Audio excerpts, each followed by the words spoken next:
There is a repair crew inside your body that only shows up to work during the night, not a metaphor, documented biology. While you sleep, and specifically during the deep slow-wave phases of sleep, a set of cellular processes runs at its peak regenerative activity. Hematopoietic stem cells renew your blood and immune system. Minimal stem cells repair connective tissue and muscle. Intestinal stem cells rebuild the gut lining that processes your food and houses the majority of your immune tissue. The entire cellular maintenance operation that keeps you functional runs its most intensive shift while you're unconscious. Here's what most people don't know. That crew shows up or doesn't, depending on biochemical signals that are substantially determined by what you eat or don't eat in the 2 to 3 hours before bed. Not in some vague general wellness sense, through a specific documented molecular pathways, connecting the timing and content of your evening food intake to the activation of specific stem cell populations. There is a direct line from what you chew before bed to whether your body's repair program runs fully tonight. I'm Dr. Becker. The research on how circadian biology, sleep architecture, and nighttime nutrition connect to adult stem cell function is one of the fastest moving areas in cellular aging science. What the last few years of peer-reviewed work have established is considerably more precise than what most people have heard. I'm going to give you that precision tonight. The mechanisms, the foods, the specific doses, and the timing the evidence supports. By the end of this video, you'll have something you can act on tonight, not next week. As always, this is educational content based on peer-reviewed research. There are specific medication interactions in this video that matter. If you're on antidepressants, blood thinners, or statins, pay close attention to the notes I'll flag as we go. Before I tell you what to eat, I need to give you the framework that makes everything else make sense. Because if you don't understand why stem cell function is connected to sleep in the first place, the protocol will seem arbitrary. Once you understand the mechanism, it becomes logical, and things you understand tend to stick. Your adult stem cell populations are the maintenance infrastructure of your body. The hematopoietic stem cells in your bone marrow produce approximately 200 billion new blood and immune cells every single day, a continuous manufacturing operation that never pauses. The minimal stem cells in your connective tissue repair the micro damage that accumulates in muscle, cartilage, and structural tissue through the demands of daily life. The LGR5 positive intestinal stem cells renew your entire gut lining every 3 to 5 days, maintaining the barrier that keeps pathogens out, the absorptive surface that pulls nutrients from food, and the immune tissue that houses approximately 70% of your immune system. All of these populations decline with age. Mesenchymal stem cells fall from roughly 1 in every 10,000 bone marrow cells at age 25 to 1 in every 250,000 by age 65. That's a 25-fold reduction in numbers. And the cells that remain aren't just fewer, they're functionally compromised. Reduced self-renewal capacity, reduced differentiation range, increased tendency toward premature senescence. Hematobiotic stem cells don't decline as sharply in numbers, but they undergo what hematologists call clonal simplification, a narrowing of the diversity of immune cell populations they generate, which directly degrades immune competence over time. Now here is the connection to sleep that most people have never been told, because it comes from research that hasn't filtered into mainstream health conversations yet. The Journal of Experimental Medicine study by Valar and colleagues in 2022 followed 14 people through control conditions of chronic sleep restriction. What they found surprised even the researchers. Restricted sleep didn't simply reduce stem cell activity, it actually increased the division rate of hematobiotic stem cells by a factor of 1.52 to 1.56. At first glance, more division sounds like a good thing. More renewal, more production. But what kind of division matters enormously? Rapid unorganized stem cell division, outside the correct signaling context of deep sleep, doesn't produce beneficial renewal. It accelerates clonal hematopoiesis, the dominance of one or a few stem cell clones at the expense of immune diversity. That state is a documented precursor to hematological disease and cardiovascular risk in older adults. The takeaway here is critical. It's not just how much you sleep, it's the biochemical quality of the environment during deep sleep. That environment determines whether the stem cells activating overnight are doing organized beneficial regeneration or uncoordinated potentially harmful overdivision. And that biochemical environment is substantially shaped by what you consumed in the 2 to 3 hours before you closed your eyes. The central mechanism connecting what you eat before bed to stem cell function involves melatonin, And I want to explain this with the precision it deserves, because most people know melatonin only as the sleep hormone.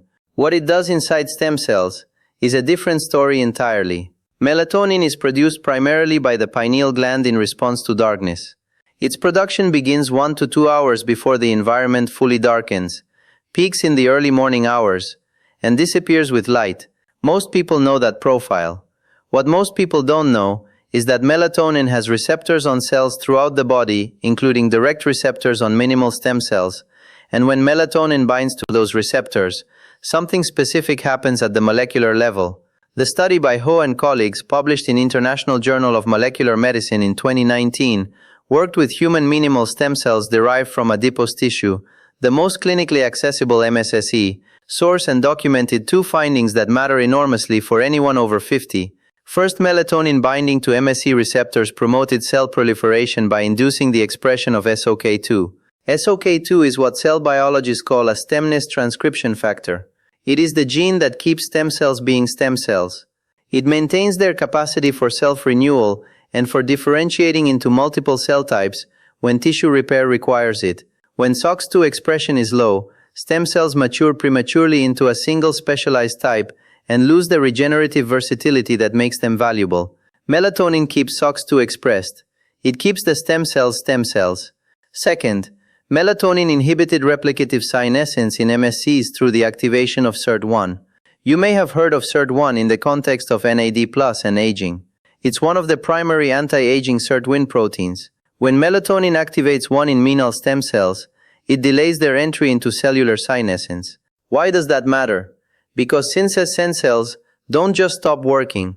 They secrete what scientists call SASP, the senescence-associated secretory phenotype, a toxic mixture of inflammatory cytokines and proteases that damages neighboring cells and drives nearby healthy cells into senescence themselves.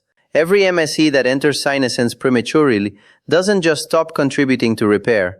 It starts actively polluting the cellular environment around it. Melatonin slows that process. The systematic review published in PMC in 2025 consolidated the broader picture across multiple independent research groups. Circadian rhythms and melatonin regulate the proliferation and differentiation of stem cells in skin, intestine, the hematopoietic system, and the brain. This is not one isolated study. It's a converging body of evidence from multiple directions pointing to the same core mechanism. Now here is the problem that makes all of this especially urgent for your age group. Endogenous melatonin production falls dramatically after 50. A person of 65 produces between 60 and 75% less melatonin than they did at age 25. The primary cause is the progressive calcification of the pineal gland, a process that begins in adolescence and advances continuously with age.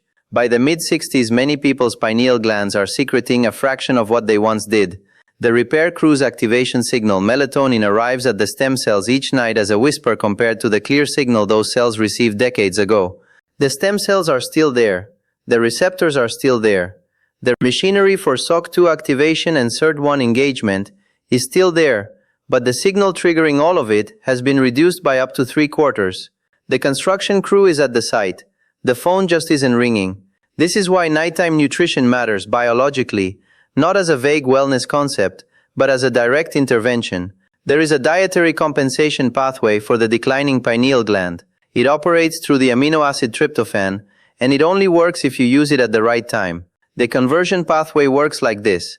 Tryptophan absorbed from food enters the bloodstream, crosses the blood-brain barrier, and arrives at the pineal gland.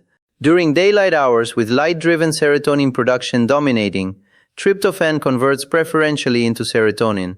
When darkness falls, the enzyme areolamine and acetyltransferase activates in the pineal gland and redirects the pathway. Serotonin converts to an acetylserotonin, which hyome then converts to melatonin. Magnesium is a required coactor for that final enzymatic step. The timing implication is everything. Tryptophan consumed 2 to 3 hours before bed arrives at the pineal gland precisely when darkness is going to activate the conversion pathway. The same tryptophan consumed at noon goes predominantly towards serotonin, not melatonin. It's not a small difference in efficiency. It's the difference between delivering raw material when the factory is running night shift versus delivering it in the middle of the day when that line isn't even open.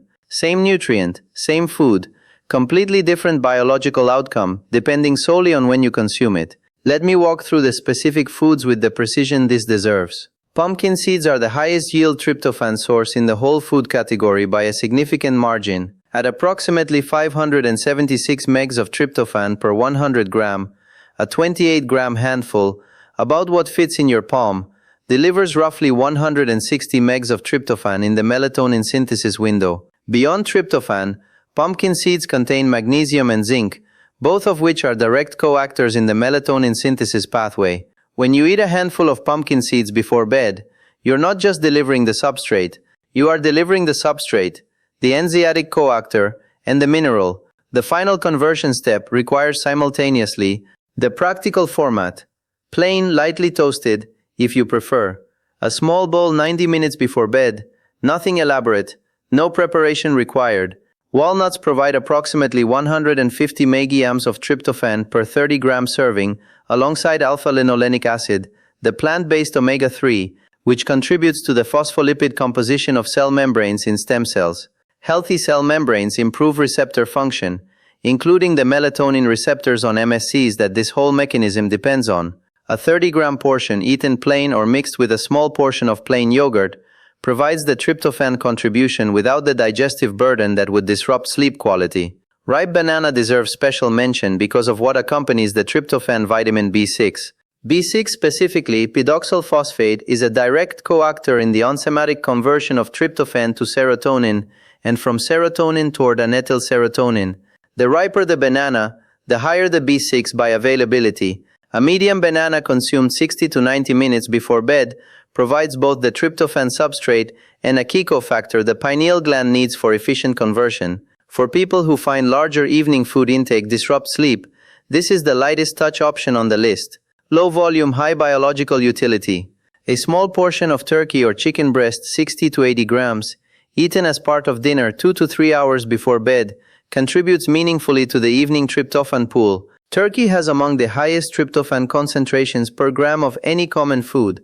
The cultural association between Thanksgiving turkey and sleepiness reflects a real mechanism, even if the dose from a single meal is modest. The key here is the timing. As part of a dinner eaten 2 to 3 hours before bed, not as a late snack immediately before lying down. The protein load needs time to process before sleep. Tart cherries are in a category by themselves, because they operate through a mechanism that the other foods don't. The study by Burkhardt and colleagues, published in the Journal of Agricultural and Food Chemistry, documented that tart cherries, specifically the Mamoreni variety, don't just provide tryptophan as a melatonin precursor, they contain directly bioavailable melatonin. 30 milliliters of concentrated tart cherry juice delivers approximately 13 to 17 nanogs of bioavailable melatonin. That's not a pharmacological dose. Pharmaceutical melatonin supplements are measured in micrograms to milligs, but it represents a meaningful dietary contribution to circulating melatonin levels during the critical sleep window. The anthocyanins in tart cherries add a third layer. Controlled clinical trials using objective polymorphism measurements, rather than self-report, have shown that tart cherry consumption objectively increases time in deep slow-wave sleep, not total sleep duration, but specifically the deep phase. That distinction matters here, because deep sleep is exactly when the stem cell regenerative activity this protocol is designed to support reaches its maximum. The tart cherry option gives you tryptophan as precursor, directly bioavailable melatonin and polyphenols that improve the architectural quality of the sleep phase, where the repair work actually happens. It's the most mechanistically layered choice on this list. 2 interactions to flag clearly. Tart cherry juice has significant natural sugar content. People with elevated blood glucose or diabetes should dilute the juice substantially and monitor their glucose response. Second, tart cherries modulate the CYP3A4 enzyme system, which affects statin metabolism. If you take a statin, discuss this interaction with your physician before adding tart cherry juice. It's manageable.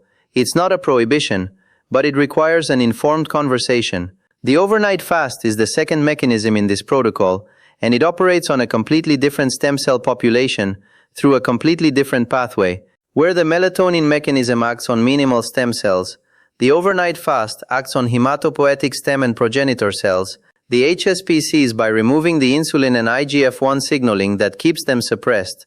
The most direct human evidence on this comes from the research by Abdel Hadi and colleagues at the Abu Dhabi Stem Cell Center, published in Stem Cells and Development in 2025. 10 volunteers observed Ramadan fasting, 30 days of daily fasting with blood samples collected twice daily on days 0, 10, 20, and 30. The finding was unambiguous.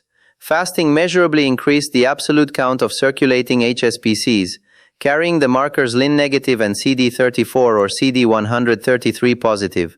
These surface markers identify the most primitive hematopoietic stem cells, the ones with the greatest self-renewal capacity and the broadest regenerative potential. Fasting mobilized them from their dormant niche in the bone marrow into active circulation. Not a pharmaceutical, not an injection, the absence of food. The mechanism explains why hematopoietic stem cells at rest in the bone marrow are held in their dormant state partly by insulin and IGF-1 signaling. When blood glucose and insulin are chronically elevated, as is increasingly common with the insulin resistance that develops with age, those inhibitory signals are continuously active. The HSPCs are receiving a constant biochemical message: resources are abundant, conditions are stable, stay conserved and dormant. A 12-hour overnight fast lowers insulin substantially, reduces IGF-1 toward its morning nadir, and removes that inhibitory pressure. The HSPCs receive a different signal. Resources are constrained, activate the self-renewal program. The Brenhorst study from Walter Longo's laboratory at USC, published in Cell Stem Cell in 2014, established the broader principle underlying this mechanism.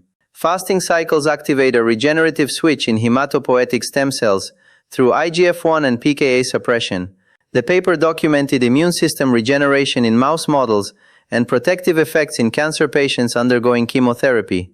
The 12-hour overnight fast doesn't replicate the dramatic effects of a full 48-hour extended fast. That's a different protocol for a different video. But the overnight fast establishes on a nightly basis the low insulin, low IGF-1 environment that allows HSPCs to function with less chronic inhibition.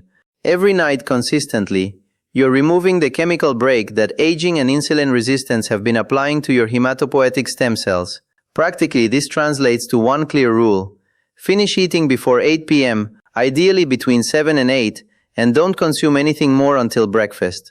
Plain water and herbal tea without sweeteners don't interrupt the metabolic fasting signal. The nightly glass of wine, the piece of chocolate, the glass of juice, each of these breaks the fasting window and re-elevates insulin, reinstating the inhibitory signal on HSPCs within minutes. This requires consistency more than rigidity. 3 to 4 nights per week of maintaining the window produces meaningful cumulative benefit. 5 to 7 is the goal. The composition of dinner matters too, and it connects directly to this mechanism. Protein-rich meals stimulate glucagon, which has metabolic effects broadly opposing those of insulin, and doesn't suppress HSPCs in the same way. Refined carbohydrates at dinner, large portions of bread, white rice, pasta, any dessert generate the insulin spike that directly undermines the overnight fast's ability to reduce HSPC inhibition. Protein and vegetables for dinner. The carbohydrates you need keep them low glycemic. The third mechanism operates on intestinal stem cells, and it involves a concept many people have heard of, but few have connected to stem cell biology: circadian timing. Intestinal stem cells are the most actively dividing stem cells in the adult human body. The entire small intestinal mucosa, every cell of the lining that absorbs nutrients from your food, that maintains the barrier against pathogens, that interfaces with 70% of your immune tissue, is completely replaced every 3 to 5 days. That's an extraordinary renewal rate, and it's entirely dependent on the LGR5 positive intestinal stem cells in the crypts of the intestinal wall keeping pace. Research reviewed in the 2025 PMC Systematic Review established something precise about how these cells work. Their cell cycle is directly regulated by the circadian clock genes CLOCK and BMAL1, which control the G1 to S phase transition, the checkpoint at which a cell commits to replicating its DNA in preparation for division. This means intestinal stem cell renewal is not random. It is scheduled. It's organized around a biological rhythm that your behavior either reinforces or disrupts. When meals are irregular, when eating happens late at night, when bright artificial light prevents the melatonin signal that anchors the circadian rhythm, the clock and BMAL1 regulation of the ISC cell cycle loses coherence. The intestinal stem cells still divide, but on a disrupted and coordinated schedule. The long-term functional consequences are less efficient mucosal renewal, reduced barrier integrity, more intestinal permeability, and more variable nutrient absorption. Most people over 60 who experience digestive inconsistency, energy fluctuations after meals, or foods that used to agree with them and now don't, are experiencing the downstream functional effects of ISC circadian disruption. They attribute it to age. The mechanism is more specific than that. The most effective circadian signal for intestinal stem cells is the consistent timing of the last meal of the day. Eating dinner at the same time each evening during declining light conditions gives the clock BML1 system the environmental cue it needs to stay synchronized, not rigid to the minute, but within a 30 to 60 minute window that's consistent enough for the biological rhythm to organize around. It's a simple zero-cost intervention that directly supports the stem cells managing your gut health every day. Here is the complete evening protocol assembled from these three mechanisms. Between 7 and 9 p.m. as part of dinner, or immediately following one tryptophan-rich option from this list. You don't need all of them. Pick the one that fits most naturally into your evening. A 28-gram handful of pumpkin seeds delivers tryptophan, magnesium and zinc simultaneously, the most complete single food option for melatonin synthesis support. A 30g portion of walnuts provides tryptophan alongside omega-3 fatty acids that support cell membrane quality in stem cells. A medium-ripe banana provides tryptophan and B6 in a low-volume format that doesn't burden digestion. 60 to 80 gram of turkey or chicken breast as part of a protein-forward dinner contributes the tryptophan pool without requiring any additional evening food and this is the option with the most layer mechanism, 30 milliliters of concentrated monorenzi tart cherry juice diluted in 150 milliliters of water, tryptophan precursor directly bioavailable melatonin, and deep sleep enhancing anthocyanins in one small glass after that last food intake. The rule is simple. Nothing until breakfast. Water and unsweetened herbal tea don't interrupt the fasting signal. Everything else does. The target is 12 hours minimum between the last food and the first food of the next morning. 30 minutes before bed. Magnesium glycinate at 200 to 400 milligrams. Magnesium serves two distinct functions in this protocol. It is a required coactor for high-OMT, the enzyme that performs the final conversion from an acetylserotonin to melatonin in the pineal gland. Without adequate magnesium, the conversion is enzymatically limited at that final step, regardless of how much tryptophan you've provided. Separately, magnesium glycinate objectively improves deep slow-wave sleep, documented across multiple sleep quality trials. Not total sleep duration, but specifically the deep phase where maximum stem cell regenerative activity occurs. The glycinate chelate form has the best gastrointestinal tolerability, especially relevant if you found other forms of magnesium-2 laxative. One note on exogenous melatonin supplementation, because many people in this audience use it. The dosing evidence is counterintuitive. Most supplements are sold in 3 to 10 milligram doses. The receptor pharmacology research suggests that 0.5 to 1 mg is both sufficient and substantially safer for chronic use. Higher doses can desensitize MT1 and MT2 receptors over time, producing tolerance and ultimately reducing your sensitivity to both supplemental and endogenously produced melatonin. If you use exogenous melatonin, 0.5 milligrams is the evidence-matched dose. Do not combine it with benzoypines. Warning users, the anticoagulant interaction is documented. Discuss with your physician before starting. And if you take antidepressants in the SSRI or MAOI class, discuss any change in tryptophan intake with your prescribing physician before implementing this protocol. The serotonin pathway involvement makes that conversation necessary. Let me address the questions I know this raises. If you're naturally hungry in the evening and feel like the tryptophan food is too small, the protocol isn't asking you to be hungry. It's asking you to eat dinner adequately earlier and then have a small tryptophan-rich option afterward. A substantial dinner at 6:30 or 7 p.m., followed by a handful of pumpkin seeds at 8:30, satisfies both hunger and the mechanism. If you've been eating late for decades and wonder if there's any point in changing now, the ISC circadian research shows that the biological clock begins resynchronizing within 1 to 2 weeks of consistent timing changes. The HSBC mobilization data from the Abu Dhabi study showed measurable increases in circulating stem cells within 10 days of consistent fasting, These systems haven't stopped responding. You're sending new signals to machinery that still responds to them. If you're wondering whether the occasional late meal, the holiday dinner, the social exception breaks everything, it doesn't. Consistency matters more than perfection. 3 to 4 nights per week of the full protocol produces meaningful cumulative effect. The exceptions are exceptions in a pattern. They don't erase the pattern. What should you expect and when? Days 1 to 3. Most people notice improved sleep quality first. Specifically how they feel upon waking. Not necessarily longer sleep, but qualitatively different sleep. More time in the restorative deep phase, less fragmented. This is the first sign that the melatonin biochemical environment during sleep is improving. Week 1 to 2, morning stiffness typically begins reducing. This is one of the most sensitive functional indicators of systemic overnight inflammation, and it corresponds directly to reduced SEP output from MSCs that are receiving better melatonin signaling and entering senescence less rapidly. Days 10 to 14. The HSBC mobilization research in the Abdelhaddadi data shows measurable changes in stem cell circulation in this window, with consistent nightly fasting. Functionally, this often manifests as more stable and consistent morning energy. The intestinal stem cells are renewing the gut lining more efficiently, which improves nutrient absorption from the first meal of the day. Month 1. If you have baseline blood work, inflammatory markers, particularly high sensitivity CRP, typically begin trending downward. This corresponds to reduced niche toxicity from MSCs receiving improved melatonin protection. Months 2 and 3. The cumulative tissue regeneration effects become apparent in the most functional measures. Wound healing speed, immune response quality, recovery from physical stress. These changes are slower because structural tissue changes take longer than blood chemistry changes, but they're real and they're the ones that matter most for sustained quality of life. I want to be direct about what this protocol is and what it isn't. Adult stem cells are not embryonic stem cells. They don't rebuild organs from scratch. They don't reverse decades of damage in weeks.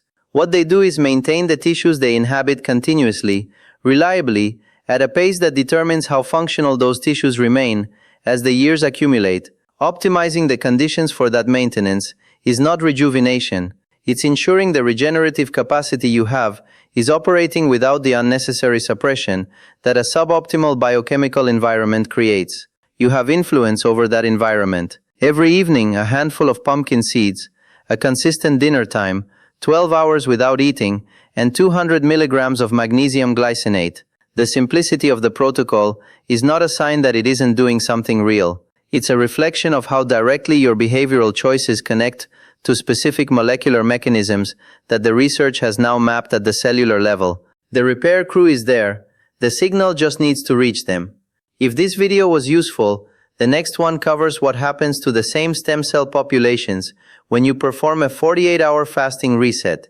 The most powerful single intervention the current research supports for directly activating hematopoietic stem cell self-renewal. The nighttime nutrition protocol and the fasting reset work on different mechanisms and different timescales. Together they form the most complete stem cell support framework the current evidence describes. Comment below with what you're already doing before bed, or with the question this raised that you'd like me to go deeper on. I read everything. Keep investigating and I'll see you in the next one. Dr. Becker.